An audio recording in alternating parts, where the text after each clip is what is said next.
말씀 요한계시록 7장 말씀 보시겠습니다.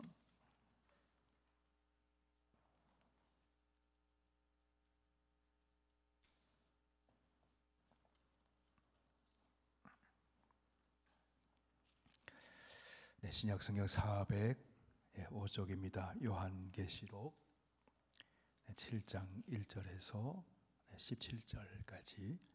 네, 우리 바로 앞에 있는 6장 17절부터 7장 17절까지 우리 하나님 말씀 한 절씩 교독합니다. 그들의 진노의 큰 날이 이르렀으니 누가 능히 서리요 하더라. 이 일 후에 내가 내 천사가 땅 내 모퉁이에 선 것을 보니 땅의 사방에 바람을 붙잡아 바람으로 하여금 땅에나 바다에나 각종 나무에 불지 못하게 하더라. 또 보매 다른 천사가 살아계신 하나님의 인을 가지고 해 돋는 대로부터 올라와서 땅과 바다를 해롭게 할 권세를 받은 내 천사를 향하여 큰 소리로 외쳐 이르되 우리가 우리 하나님의 종들의 이마에 인치기까지 땅이나 바다나 나무들을 해하지 말라 하더라. 내가 인침을 받은 자의 수를 들으니 이스라엘 자손의 각 지파 중에서 인침을 받은 자들이 14만 4천이니 유다 지파 중에 인침을 받은 자가 1만 2천이요 루벤 지파 중에 1만 2천이요 갓 지파 중에 1만 2천이요 아셀 지파 중에 1만 2천이요 납달리 지파 중에 1만 2천이요 므낫세 지파 중에 1만 2천이요 시므온 지파 중에 1만 2천이요 레위 지파 중에 1만 2천이요 이사갈 지파 중에 1만 2천이요 스불론 지파 중에 1만 2천이요 요셉 지파 중에 1만 2천이요 베냐민 지파 중에 인침을 받은 자가 1만 2천이라. 이 일 후에 내가 보니 각 족속과 각 나라와 족속과 백성과 방언에서 아무도 능히 셀 수 없는 큰 무리가 나와 흰옷을 입고 손에 종려 가지를 들고 보좌 앞과 어린 양 앞에 서서 큰 소리로 외쳐 이르되 구원하심이 보좌에 앉으신 우리 하나님과 어린 양에게 있도다 하니 모든 천사가 보좌와 장로들과 내 생물의 주위에 서 있다가 보좌 앞에 엎드려 얼굴을 대고 하나님께 경배하며 하여 이르되 아멘. 찬송과 영광과 지혜와 감사와 존귀와 권능과 힘이 우리 하나님께 세세토록 있을지어다. 아멘 하더라. 장로 중 하나가 응답하여 나에게 이르되 이 흰옷 입은 자들이 누구며 또 어디서 왔느냐. 내가 말하기를 내 주여 당신이 아시나이다 하니 그가 나에게 이르되 이는 큰 환난에서 나오는 자들인데 어린 양의 피에 그 옷을 씻어 희게 하였느니라. 그러므로 그들이 하나님의 보좌 앞에 있고 또 그의 성전에서 밤낮 하나님을 섬기며 보좌에 앉으신 이가 그들 위에 장막을 치시리니 그들이 다시는 줄이지도 아니하며 목마르지도 아니하고 해나 아무 뜨거운 기운에 상하지도 아니하리니 이는 보좌 가운데에 계신 어린 양이 그들의 목자가 되사 생명수샘으로 인도하시고 하나님께서 그들의 눈에서 모든 눈물을 씻어주실 것임이라. 아멘. 아버지 하나님, 이렇게 하나님 사랑하시는 귀한 성도님들 오늘 수요 예배를 기억하고 주님 존전에 나와 찬송을 올려드리고 권사님과 함께 우리의 마음의 소원을 기도로 올려드리며 이제는 하나님의 말씀을 귀 기울이게 해주셔서 감사합니다.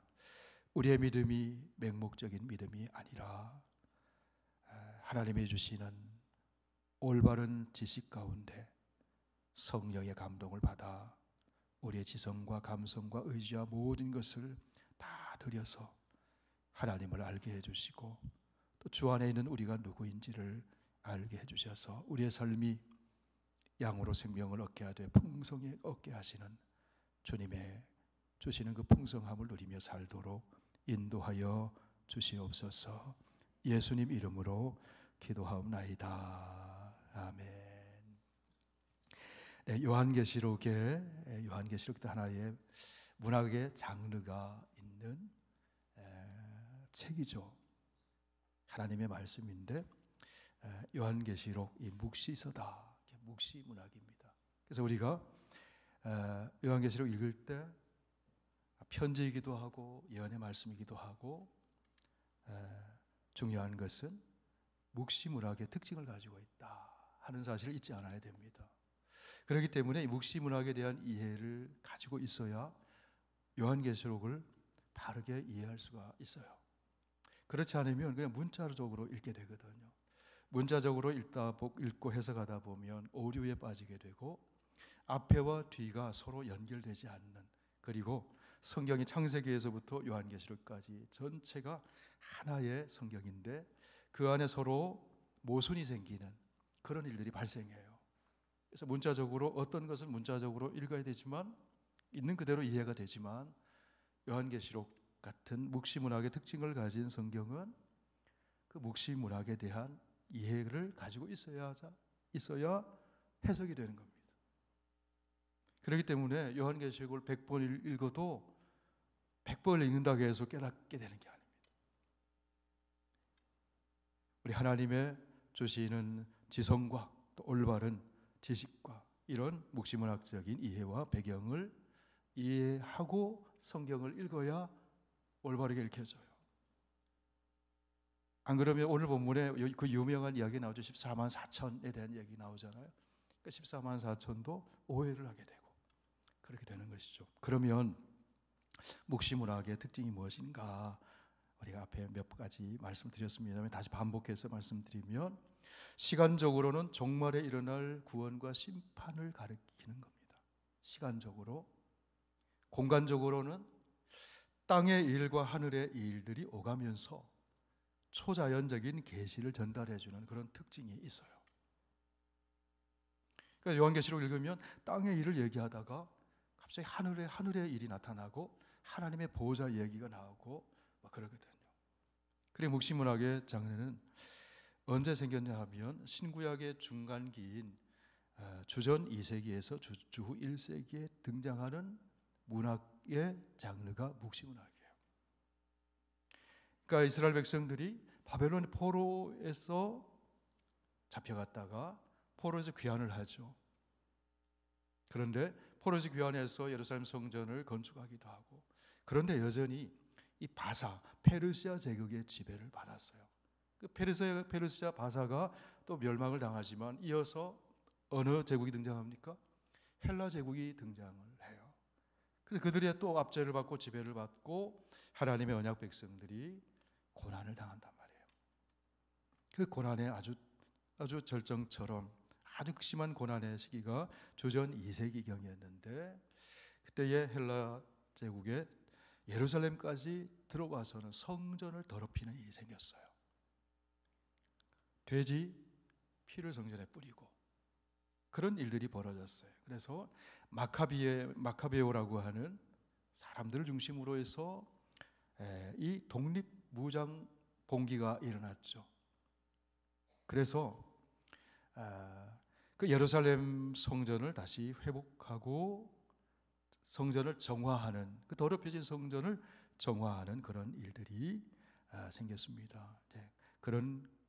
그것을 수전자라고 하잖아요. 수전자. 한우카라는 절기가 그래서 생긴 겁니다. 그때에 캄캄했어요. 하나님의 계시가 보이지 않고 말씀을 전하는 선지자도 없고 그것이 신구약 중간기의 시대적인 상황이거든요. 그때에 묵시문학이 이제 생겨나고 발전하게 되는데 이런 특징이 있다는 겁니다. 종말에 일어날 하나님의 백성에 대한 구원, 그리고 악인들에 대한 하나님의 심판이 있을 것이다. 그런데 그 종말의 때를 그 시대 사람들은 지금이 종말이다 이렇게 이해를 했어요. 그리고 공간적으로는 하늘에 올라 하늘의 초자연적인 계시를 받아서 전하는 이야기. 그래서 그런 묵시문학의 여러 장르의 책들이 등장했는데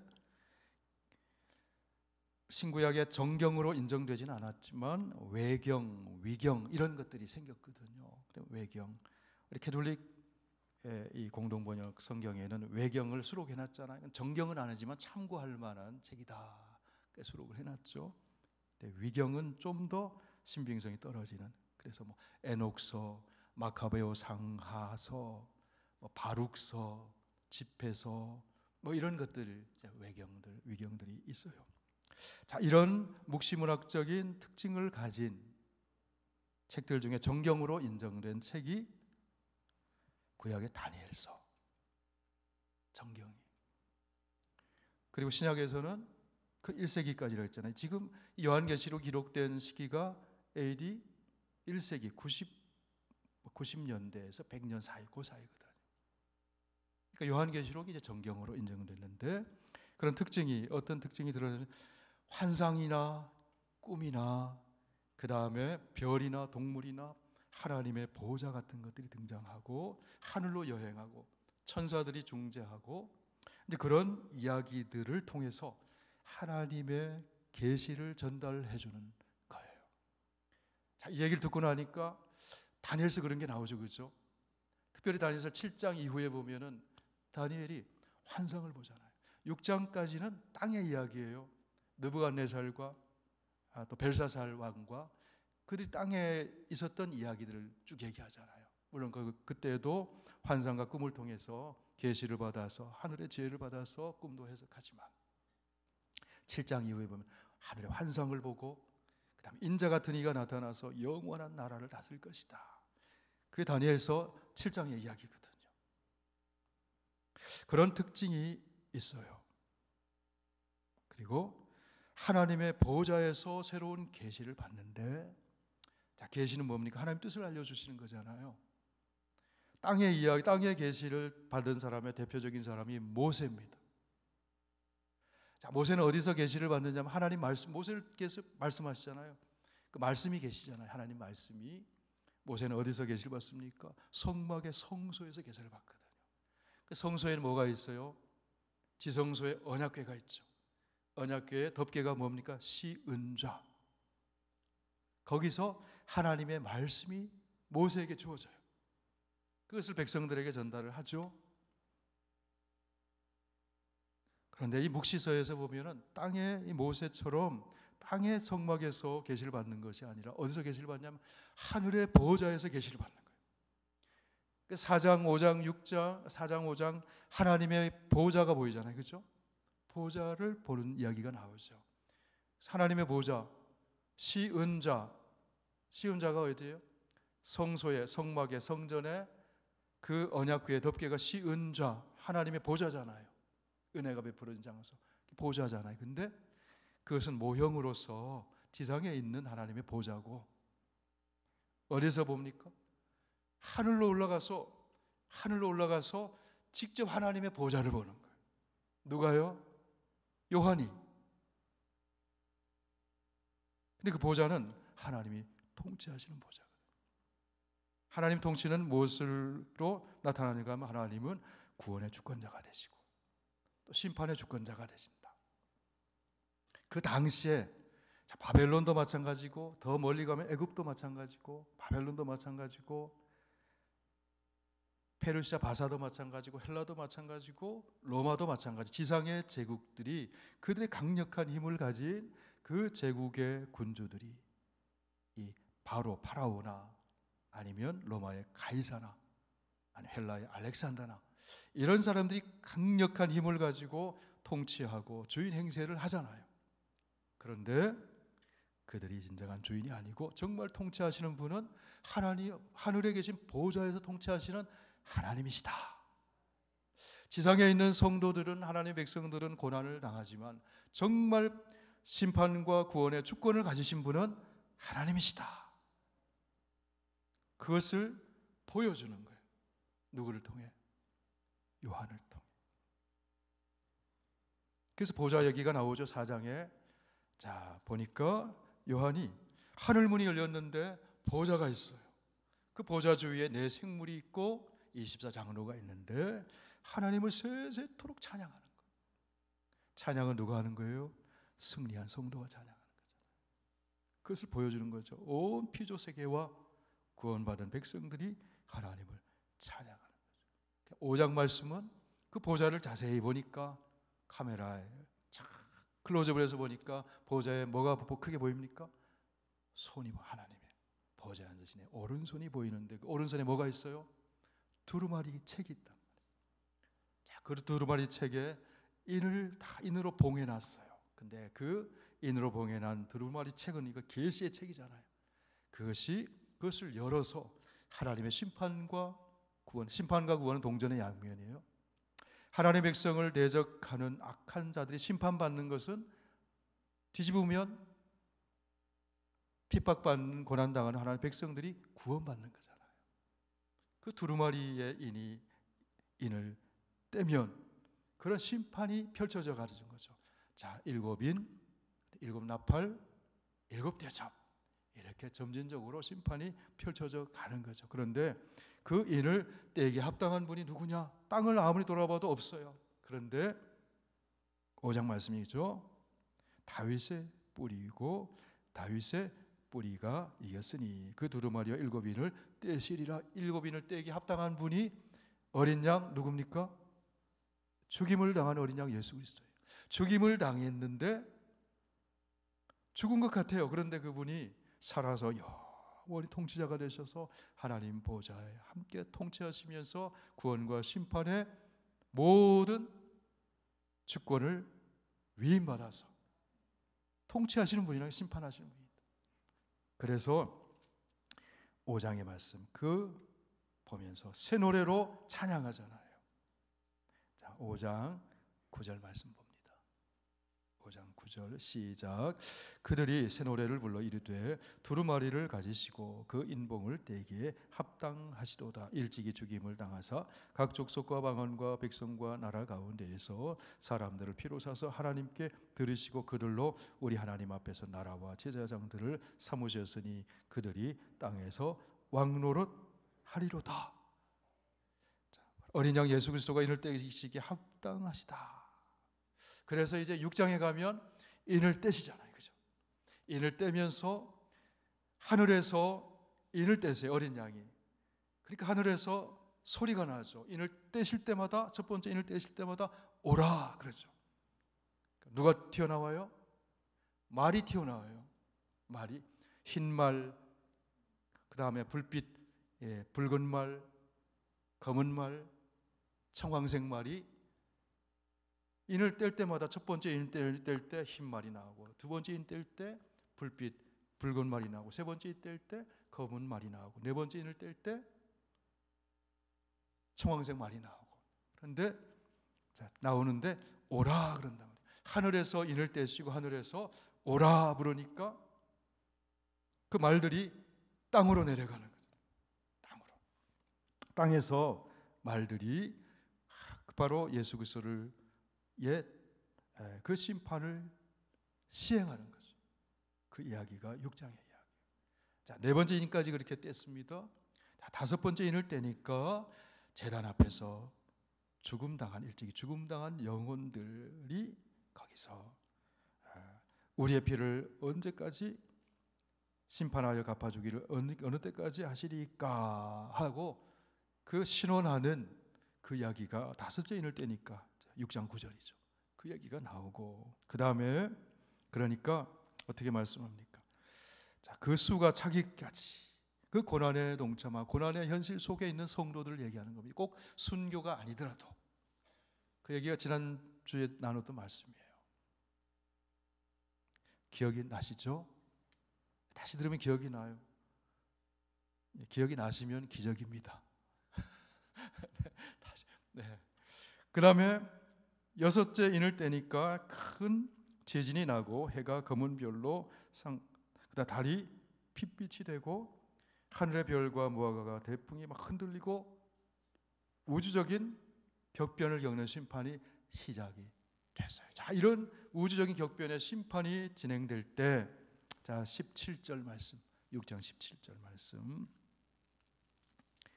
시작. 그들의 진노의 큰 날이 이르렀으니 누가 능히 서리요. 자, 인을 뗄 때마다 여섯째 인까지 뗐잖아요. 큰 격변과 심판이 행해지는데 이 심판에 누가 견디리요? 누가 견디리요? 그 다음에 뒤에 가면 이제 일곱째 인을 떼면 이제 나팔 재앙이, 일곱 나팔이 또 이제 나오고, 일곱 번째 나팔 재앙의 끝에는 대접 재앙이 나오고 이렇게 되잖아요. 근데 오늘 7장에 누가 서리요? 누가 서리요? 이 큰 재앙이 임했는데 누가 서리요? 그러면서 7장 말씀이 나오는 거예요. 그래서 7장은 6장과 8장 사이에 있는 간막 끝과 같은 그런 이야기입니다. 6장과 이제 8장 가면 자, 일곱 나팔, 일곱째 인을 떼면서 반 시간 동안 고행하다가 일곱 천사가 나팔을 불기를 준비하더라. 8장 6절 보면 그렇죠. 그러니까 일곱째 인과 그 다음에 여섯째 인을 땄죠. 그 다음에 일곱째 인이 떼지기 전까지의 감막끝 같은 역할을 하는 것이 7장이라는 거예요. 7장. 그래서 7장에 또 땅의 일을 보여주시고 7장 1절에서 8절까지는 땅에서 일어나는 일들을 땅에서 보여주고 9절에서 17절까지 하늘의 일을 보여줍니다. 그러니까 묵신문학적인 특징이 아까 그랬죠. 땅과 하늘을 오간다 그랬잖아요. 그래서 하늘의 초자연적인 계시를 보여주신다. 어떤 장면을 보여줍니까? 자, 7장 1절에서 3절까지 말씀, 3절까지 말씀 우리 함께 읽어보실까요? 시작. 이일 후에 내가 내 천사가 땅 네 모퉁이에 선 것을 보니 땅의 사방에 바람을 붙잡아 바람으로 하여금 땅에나 바다에나 각종 나무에 불지 못하게 하더라. 또 봄에 다른 천사가 살아계신 하나님의 인을 가지고 해돋는 데로부터 올라와서 땅과 바다를 해롭게 할 권세를 받은 내 천사를 향하여 큰 소리로 외쳐 이르되 우리가 우리 하나님의 종들의 이마에 인치기까지 땅이나 바다나 나무들을 해하지 말라 하더라. 하나님의 종이 누군가요? 여기 하나님의 백성, 예수 믿는 하나님의 백성. 자, 그들에게 이마에 인치기까지. 자, 6장의 말씀이 우주적인 격변의 여섯째 인을 떼니까 그런 재앙이 큰 진노의 날이 이르렀는데 누가 소리요? 자, 그 큰 진노의 날이 있는데 그 진노를 좀 유보시키는 거예요. 딜레이 시키는 거예요. 왜요? 하나님의 백성들을 보호하시기 위해서. 각종 나무에 불지 못하게 막으신다는 거예요. 내 생물을 보내서 내 귀퉁이에 바람을 붙잡고 그 바람은 재앙 심판을 나타내는 거잖아요. 거기로부터 하나님의 백성들을 해하지 못하도록 한다는 거예요. 환난과 진노 중에서도 하나님의 백성들을 하나님이 지켜주신다는 거죠. 보호하신다는 것이죠. 여기 계신 여러분을 보호하신다는 거예요. 그 이야기죠. 이마에 인치기까지. 자, 4절 말씀 봅니다. 4절. 내가 인침을 받은 자의 수를 들으니 이스라엘 자손의 각 지파 중에서 인침을 받은 자들이 14만 4천이었다.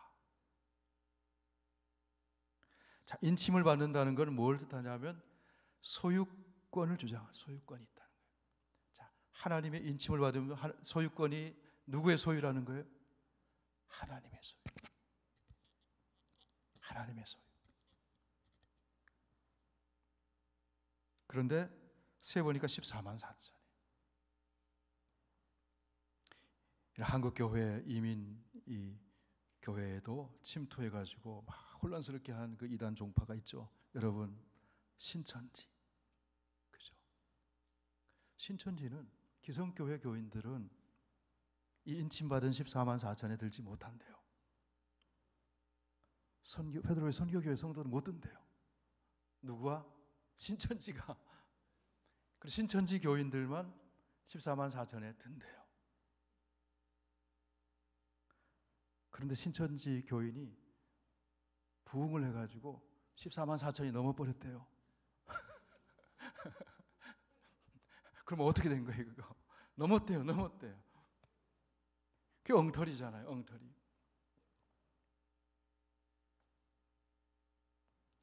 요한계시록 14장 말씀을 한번 보세요. 14장.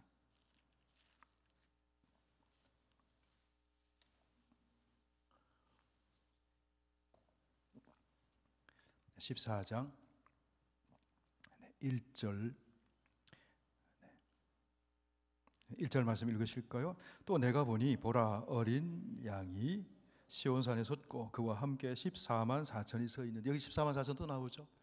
서 있는데 그들의 이마에는 어린 양의 이름과 그 아버지 이름이 쓴 것이 있더라. 자, 그들이 누군가? 자, 4절 말씀 봅니다. 4절 자, 3절 4절 시작. 그들이 모자 앞과 내 생물과 장로들 앞에서 새 노래를 부르니 땅에서 속량함을 받은 14만 4천 밖에는 능히 이 노래를 배울 자가 없더라. 이 사람들은 여자와 더불어 더럽히지 아니하고 순결한 자라. 어린 양이 어디로 인도하든지 따라가는 자며 사람 가운데서 속량함을 받아 처음 익은 열매로 하나님과 어린 양에게 속한 자들이 그 입에 거짓말이 없고 흠이 없는 자들이더라. 자, 이 성경을 문자적으로 14만 4천을 자, 신천지처럼 14만 4천을 문자적으로 그 수를 그렇게 헤아리고 해석을 한다면 이 14만 4천에 드는 사람은 자, 14장에서 보면은 이 사람들은 여자와 더불어 더럽히지 아니하고. 자, 그러면 여자가 포함됩니까? 이 문자대로 하면 여기 속한 사람은 누구예요? 남자입니까? 여자입니까? 쉽게 생각하세요. 여자와 더럽히지 않은 사람은 남자입니까? 여자입니까? 대상이 남자죠. 그러니까 14만 4천에 문자적으로 하면 남자만 해당된다는 거예요. 남자만. 그렇잖아요. 그죠? 그리고 어린아이들도 해당이 안 될 거예요. 그러니까 이게 앞뒤가 안 맞는 거예요. 7장에 14장 4천과 또 14장에 10만 4장. 이 문자적으로 읽으면 그런 오류가 생긴다. 여러분, 우리 성교교회 성도님들, 여자 집사님들 다 14만 4천에 들어 계신 분들이에요. 남자만 아니에요. 우리 유장로님만 들은 게 아니에요. 다 들어있는 거예요. 그죠? 근데 이게 문자가 아니라 상징적인 숫자라. 그걸 제가 이제 설명을 할게요. 자, 그러면서 그 14만 4천이 인을 받았는데 인은 소유권을 나타낸다. 그 인을 어떤 인을 받은 거예요? 아까 14장 1절에 어떤 인을 받은 거예요? 다시 14장 1절 보세요. 그 이름이 새겨졌죠. 14장 1절 시작. 또 내가 보니 보라 어린 양이 시온산에 섰고 그와 함께 14만 4천이 서 있는데 그들의 이마에는 어린 양의 이름과 그 아버지의 이름을 쓴 것이 있더라. 자, 14만 4천은 구원받은 모든 성도를 나타내는 거예요. 그 이름 이마에 어린 양의 이름, 어린 양 예수 그리스도의 이름과 하나님 아버지의 이름이 딱 새겨져 있다는 거예요. 이거는 왜 이렇게 묘사가 됐을까요? 바로 앞에는 13장과 비교해서 대비해서 나오는 말씀이에요. 13장 맨 끝에 한번 보세요. 어떤 인을 봤습니까? 13장 13절에서 18절까지 같이 보실까요? 시작. 큰 이적을 행하되 심지어 사람들 앞에서 불이 하늘로부터 땅에 내려오게 하고 짐승 앞에서 받은 바 이적을 행함으로 땅에 거하는 자들을 미혹하며 땅에 거하는 자들에게 이르기를 칼에 상하였다가 살아난 짐승을 위하여 우상을 만들라 하더라. 자, 칼에 나중에 13장 또 자세히 하겠지만 칼에 상하였다가 살아난 짐승은 당시에 AD 65년, 이건 지금 요한계시록은 AD 95년경이에요. 30년 전에 네로 황제가 칼에 상하여 죽었어요. 그리스도인들을 박해했던 네로 황제가.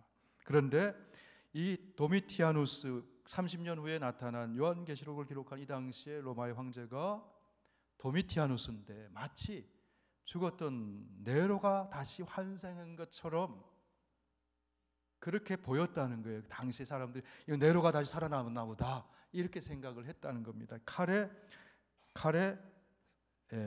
상하였다가 살아난 짐승, 여기서 짐승은 로마의 황제를 말하는데 네로의 황제를 말하는 거예요. 네로 황제 위하여 우상을 만들라 하더라. 자, 그 칼에 상하였다가 살아난 짐승이 권세를 받았다. 15절 시작. 그가 권세를 받아 그 짐승의 우상에게 생기를 주어 그 짐승의 우상으로 말하게 하고 또 짐승의 우상에게 경배하게 하지 아니하는 자든 몇이든지 다 죽이고.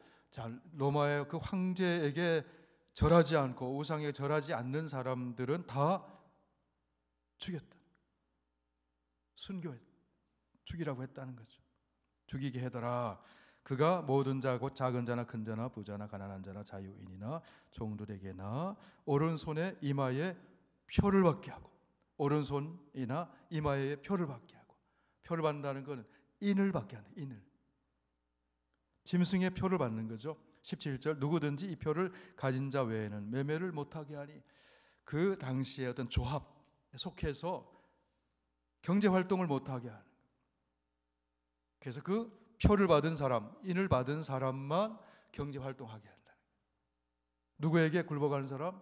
그 황제에게 굴복하는 사람들. 그 황제는 누구라고? 짐승으로 묵시문학적으로 표현하는 거예요. 묵시문학의 짐승이라는 얘기가 나오는 거거든요. 그게 요한계시록에서 그렇게 얘기를 하는 겁니다. 자, 그런데 그 짐승의 자 17절 누구든지 이 표를 가진 자 외에는 매매를 못하게 하니, 이 표는 그 짐승의 이름이나 그 이름의 수라. 지혜가 여기 있으니 총명한 자는 그 짐승의 줄을 세어보라. 그것은 사람의 수니 그의 수는 666이니라. 자, 짐승의 수, 사람의 수인데 666이다. 그래서 666이라는 얘기가 여기 나오죠. 자, 666은 뭐냐 하면 당시에 사람의 이름을 숫자로 표기를 했어요. 그걸 게마트리아라고 하는데, 게마트리아식 표기라고 그래요. 당시에 우리는 1, 2, 3, 4 알파벳이 있잖아요. 그죠? 이건 어디 숫자예요? 아라비아 숫자잖아요. 아라비아에서 온 숫자잖아요. 당시에 헬라나 유대는 아라비아 숫자가 없었어요. 오늘 우리 쓰는 1, 2, 3, 4. 그러니까 당시에는 이 헬라의 문자를 순서대로 숫자를 했단 말이에요. 1, 2, 3, 4, 5, 6, 7, 8, 9, 10, 100, 1000 이런 식으로. 그런데 네로 황제의 이름을 숫자로 표기해 보니까 666이더라는 거예요. 그리스도인들을 박해하는 네로. 그런데 그 네로는 30년 전에 이미 죽었잖아요. 도미티아누스가 다시 박해하는데, 그 네로가 다시 칼에 맞았다 상하였다 살아난 짐승 네로가 다시 살아난 것처럼 기독교 그리스도인들 사이에, 사람들 사이에 그렇게 말들이 퍼졌단 말이에요. 그러니까 지금 박해를 당하고 있는 상황 속에서 이 묵시문학적으로 표현하는 거죠. 그 짐승의 수. 직접적으로 네로다 얘기는 안 하죠. 그러나 그리스도인들이 아는 거죠, 이거를. 자, 이마에 누구의 이름을 받아요? 짐승의 이름을, 그 수를 받았다. 자, 짐승의 이름과 수를 받은 사람들이 굴복하고 경배하고 그런 사람들인데, 그래서 14장에 14만 4천이 나오는데 짐승의 이름이나 수를 받은 사람이 아니라 누구의 이름? 어린 양의 이름, 하나님 아버지의 이름을 받은 사람. 그들이 누구라고요? 14만 4천이란. 이제 7장에 돌아오겠습니다. 다시 7장에 돌아오겠습니다. 자, 이 14만 4천은 이 환난 가운데, 우주적인 격분과 심판 가운데에서도 하나님이 보호해 주시는 분이라는 거예요. 구원해 주시는 분이라는 거예요. 그것을 14만 4천으로 표기를 했는데, 이제 땅의 이야기로 14만 4천이 그러면 누구냐는 거예요. 누구예요? 자, 누구예요? 5절부터 8절까지 있습니다. 시작. 유다 지파 중에 인침을 받은 자가 1만 2천이요, 루벤 지파 중에 1만 2천이요, 갓 지파 중에 1만 2천이요, 아셀 지파 중에 1만 2천이요, 납달리 지파 중에 1만 2천이요, 므낫세 지파 중에 1만 2천이요, 시므온 지파 중에 1만 2천이요, 레위 지파 중에 1만 2천이요, 이사갈 지파 중에 1만 2천이요, 스불론 지파 중에 1만 2천이요, 요셉 지파 중에 1만 2천이요, 베냐민 지파 중에 1만 2천 중에 인침을 받은 자가 1만 2천이라. 그래서 1만 2천을 12지파가 1만 2천씩 12지파를 곱하니까 몇이에요? 똑똑하시네요. 14만 4천이잖아요. 자, 이 이스라엘 백성들의, 구약 이스라엘 백성들은 누구를 상징하는 거예요?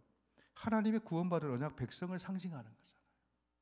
그러니까 14만 4천은 이것도 문자 그대로 이 이스라엘 백성들의 지파만을 얘기하는 게 아니죠. 상징이죠. 상징. 묵시문학적인 상징이죠. 근데 여기 보면은요, 므낫세 지파가 있고 요셉 지파가 나오죠. 8절에 보면, 7절에 6절에 보면 끝에 므낫세 지파 중에 1만 2천이요. 그 다음에 8절에 보니까 스불론 지파 중에 1만 2천, 요셉 지파 중에 1만. 자, 므낫세는 요셉 지파죠. 요셉의 두 아들이 누굽니까? 요셉의 두 아들이 누구예요? 므낫세와 에브라임이잖아요. 근데 여기 요셉 대신에 요셉은 지파에서 빠지고 에브라임과 므낫세가 한 지파씩 해서 두 지파가 돼요. 레위 지파는 별도로 계수를 안 하죠. 12지파 중에서 레위 지파는 따로죠. 그래서 12지파인데 여기선 특별히 에브라임을 요셉 지파 이렇게 표현을 했다는 거예요.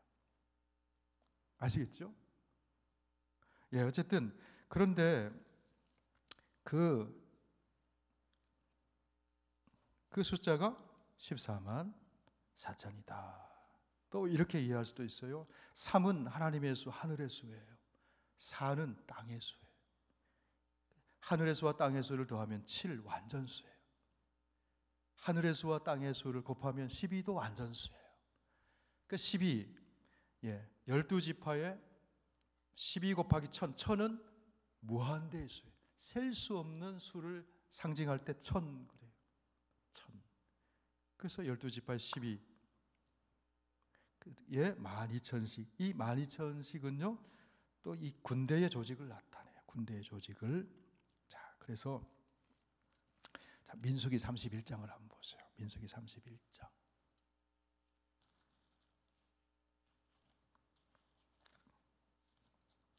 요즘 새벽에 민수기 말씀을 우리가 묵상하고 있잖아요.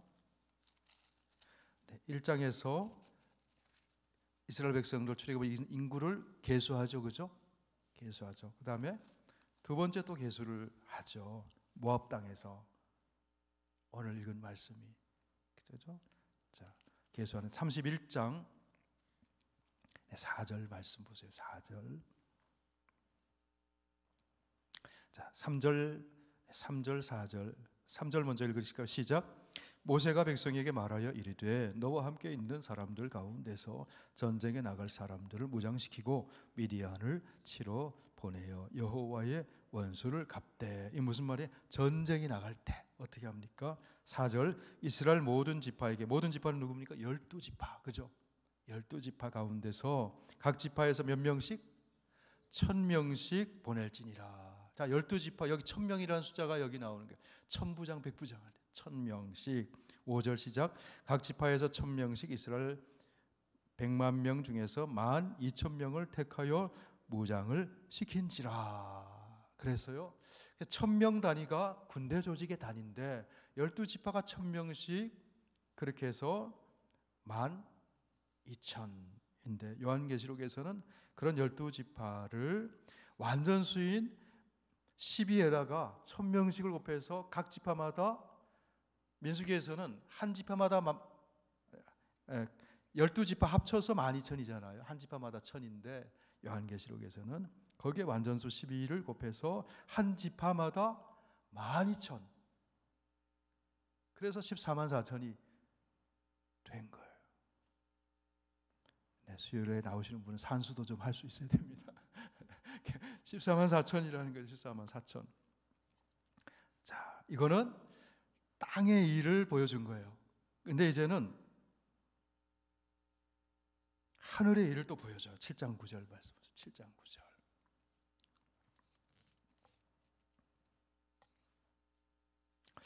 여러분, 천은 셀 수 없고 영원한 것을 말한다 그랬죠, 그죠?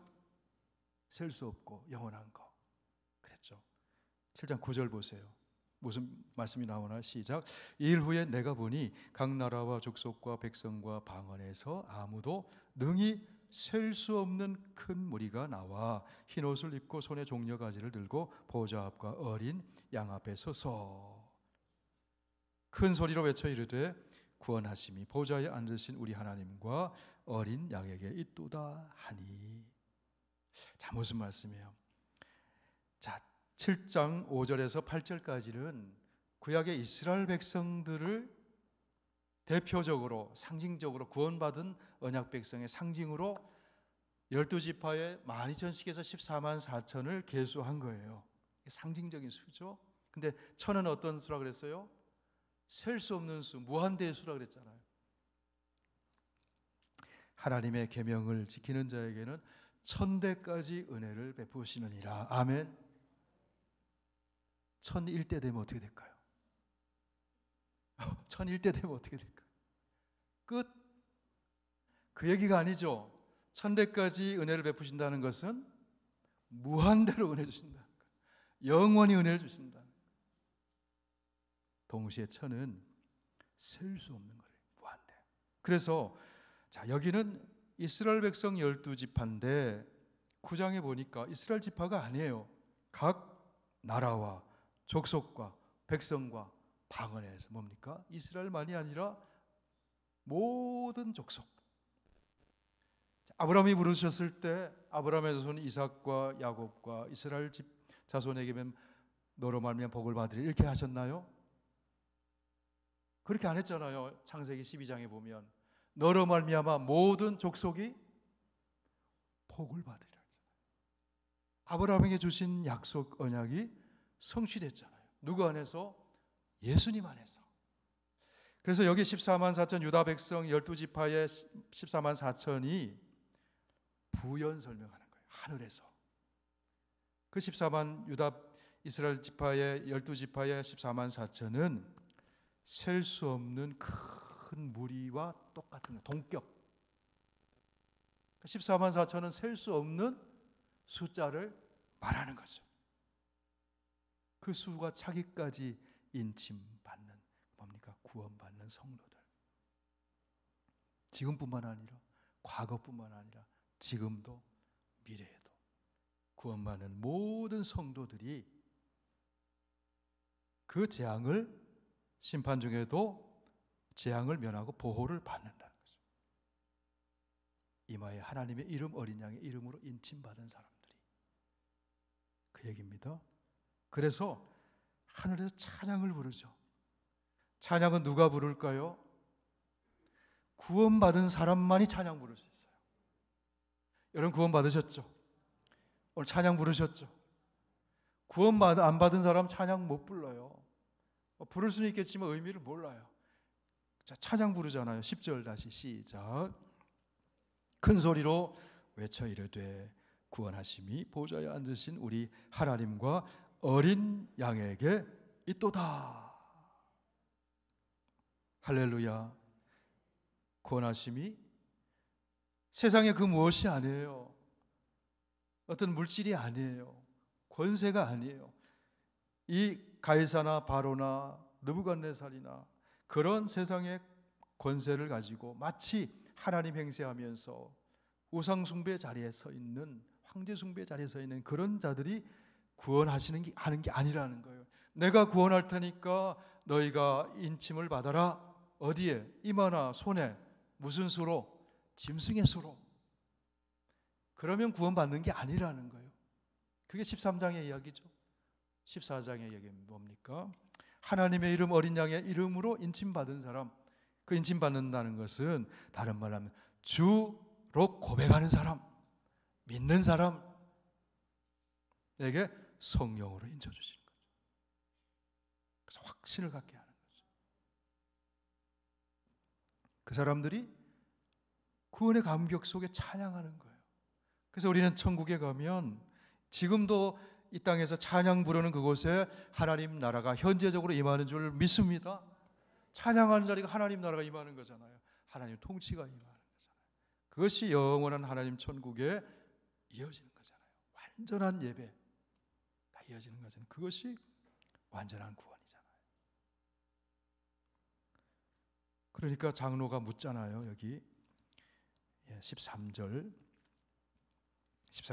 시작. 장로 중 하나가 응답하여 나에게 이르되 이 흰옷 입은 자들이 누구며 또 어디서 왔느냐. 내가 말하기를 내 주여 당신이 아시나이다 하니 그가 나에게 이르시되 이는 큰 환난에서 나오는 자들인데 믿음 지키기 위해서 고난받은 자들인데 믿음의 선한 싸움에서 승리한 자들인데 어린 양의 피에 그 옷을 씻어 희게 하였느니라. 어린 양의 피에 씻었다는 건 죄사함을 받고, 그래서 흰옷은 뭡니까? 세마포처럼 흰옷은 그것이 예복이라는 거예요. 어린 양의 피로 적셔진 예복. 그런데 피로 적시면 붉어야 되는데 흰 것으로 깨끗함으로 표현을 하는 거잖아요. 다시 말하면 예수 믿는 사람들이라는 거예요. 14만 4천 12지파의 12,000씩 12지파의 그 사람들이나 셀 수 없는 족속의 무리들이 다 예수 그리스도를 믿는 구원받은 백성들. 이 장면을 보여줘요. 자, 16절, 15절 말씀 시작. 그러므로 그들이 하나님 보좌 앞에 있고, 누가요? 구원받은 모든 백성들이, 저와 여러분이, 인침받은 사람들이, 아멘. 보좌 앞에 있고 또 그의 성전에서, 성전은 뭘 상징하는 거예요? 하나님의 임재를 상징하는 거잖아요. 근데 요한계시록 마지막 부분에 가면 이제 성전이 없어요. 왜? 하나님이 친히 성전이 되시. 얼굴과 얼굴을 대하여. 자, 성전에서 밤낮 하나님을 섬김에 보좌에 앉으시니가 그를 위해 장막을 치시리니. 자, 보세요. 하나님의 보좌 앞에서 하나님을 섬기고 하나님의 장막을 진치며, 다시 말하면 하나님의 보좌, 하나님의 통치 아래 순종하고 하나님 앞에 하나님이 장막을 쳐서 있으면 어떤 일이 생기냐면요, 16절 시작. 그들이 다시는 줄이지도 아니하며 목마르지도 아니하고 해나 아무 뜨거운 기운에 상하지도 아니하리니 이는 보좌 가운데 계신 어린 양이 그들의 목자가 되사 생명수 샘으로 인도하시고 하나님께서 그들의 눈에서 모든 눈물을 씻어 주실 것임이라. 다 씻어 주실 것임이라. 자, 이는 보좌 가운데 어린 양이 그들의 목자가 되사. 자, 이 말씀을 다윗은 이렇게 표현하죠. 여호와는 나의 목자시니 내게 부족함이 없으리로다. 부족함이 없는 것이 뭐예요? 16절 다시 읽어보세요. 그것을 이렇게 표현하잖아요. 그들이 다시는 줄이지도 아니하고 목마르지도 아니하고 해나 아무 뜨거운 기운에 상하지도 아니하고 생명수 샘으로 인도해 주셔서 부족함이 없는 거예요. 요한계시록 13장 나중에 보겠지만 우상숭배, 황제숭배, 그 짐승의 표를 받아서 부족함이 없는 게 아니라는 거예요. 그래서 매매 활동도 하고 경제 활동도 하고 돈도 벌고 그들의 팍스 로마라의 그 통치 질서의 테두리의 보호를 받을 때 부족함이 없는 게 아니라는 거예요. 누가 하나님 보좌 앞에서 살 때 부족함이 없는 거예요. 그 통치 앞에 순종하면서 살 때 부족함이 없는 거예요. 그 얘기예요. 하늘의 찬양이 7장 9절에서 보이잖아요. 이것이 6장과 8장 사이잖아요. 6장 마지막과 8장 사이죠. 뭐냐면 6장 마지막은 뭐예요? 우주적인 격변의 6째 인을 떼고 7째 인을 떼면 또 나팔장이 펼쳐질 거예요. 그 사이에 승리하는 성도들의 모습을 7장에서 미리 보여주는 거예요. 하나님이 그런 환난이, 심판이 계속 앞으로도 펼쳐져 갈 것이지만 하나님의 백성들 14만 4천으로 상징되고 셀 수 없는 무리들이 종려가지를 들고, 종려가지는 뭐예요? 승리를 상징합니다. 그들이 구원하심을 찬양하며 승리할 거라는 게, 그들이 진짜 부족함이 없는 사람이라는 거예요. 그것을 보여주심으로 지상에 있는 교회와 성도들이 믿음의 선한 싸움을 싸워서 계속 믿음 지키면서 나가도록 격려하는 겁니다. 낙심하지 말고, 정말 부족함이 없게 해주시는 분은 보좌에서 통치하시는 어린 양 예수 그리스도시다. 그 믿음으로 살아라. 여러분, 우리가 오늘 찬양했습니다. 우리의 현실 속에서 고난이 있습니다. 마치 다른 무엇이 내가 내 힘으로 하지 않으면 부족한 것 같은 그런 유혹들도 있습니다. 다른 그 무엇이 나에게 주인 행세하는 그런 유혹이 있을 수 있어요. 그때마다 하나님이 나의 왕이시고 통치자시고 주님이십니다. 그럴 때 정말 부족함이 없습니다. 다윗이 얼마나 부족함 많았어요. 광야 전전하면서. 그렇죠? 근데 부족함이 없다고 고백하는 것은 바로 예수 그리스도 우리 하나님을 목자로 삼고 살았기 때문에 고백하는 거죠.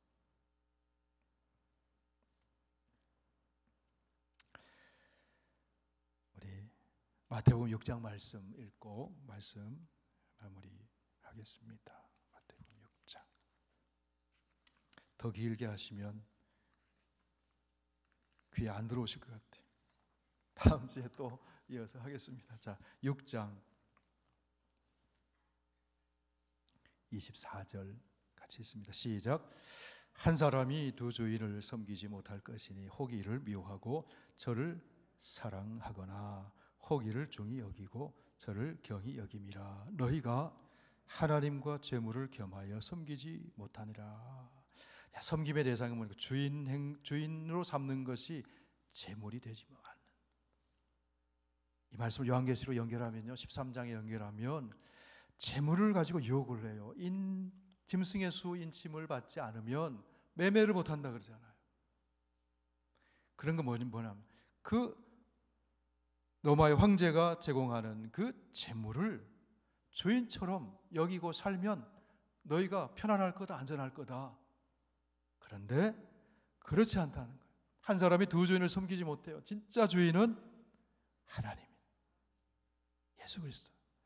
그래서 예수 그리스도를 주인으로 모시고 사는 사람은 내일 일을 염려하지 않아요. 믿음으로 염려하지 않는 거예요. 염려가 왜 안 들어오겠어요? 들어오잖아요. 그렇지만 믿음으로 선포하는 25절, 그래 25절, 마태복음 6장 25절 시작. 공중의 새를 보라. 심지도 않고 거두지도 않고 창고에 모아들이지도 아니하되 너희 하늘 아버지께서 기르시나니 너희는 이것들보다 귀하지 아니하냐. 하나님 아버지를 주인으로 주님으로 모시고 살면 부족함이 없으리로다. 33절 34절 시작. 그런즉 너희는 먼저 그의 나라와 그의 의를 구하라. 그리하면 이 모든 것을 너희에게 더하시라. 그러므로 내일 일을 염려하지 말라. 내일 일을 염려하는 건 내가 주인 행세하고 세상에 그 무엇이 주인 행세할 때 염려가 생기는 거잖아요. 주님이 주인이시면 내일은 내 것이 아니라는 거죠. 내일은 내일이 염려, 주님의 주권 아래 있다. 한날의 괴로움은 그날로 족하니라. 오늘 요한계시록의 말씀, 우리는 승리했어요. 누가 승리했기 때문에? 예수님이. 요한복음 16장 33절 우리 암송하고 말씀 마칩니다. 시작. 세상에서는 너희가 환난을 당하나 담대하라. 내가 세상을 이겼노라. 할렐루야. 찬양하겠습니다.